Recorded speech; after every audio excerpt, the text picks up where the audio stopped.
Welcome to Not Milk Never Milk. Subscribe if you're lactose intolerant. You start by eliminating variables. Plug the controller directly into a known good USB port. Do not use hubs.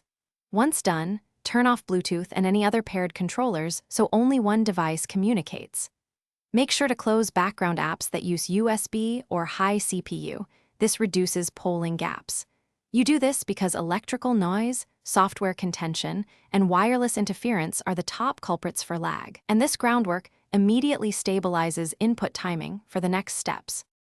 Now you configure the software layer, update the controller driver, or enable Steam input for consistent mapping. Once done, change the USB polling rate to 1000 HZ only if the controller and port handle it. Otherwise, use 500 HZ to avoid dropped packets. Also set Windows to high performance and disable USB selective suspend so the port never sleeps. You do this because polling mismatches and power-saving features create unseen delays between hardware and game, so aligning rates eliminates timing drift.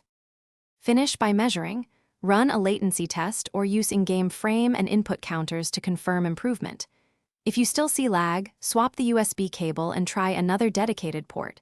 A powered hub can help but test for added latency. Once stable, keep a record of the port, cable, and polling rate that worked. If stuttering returns, revert to the lower polling rate. This trade-off fixes dropped packets. You do this because systematic testing isolates the single remaining cause and proves the fix.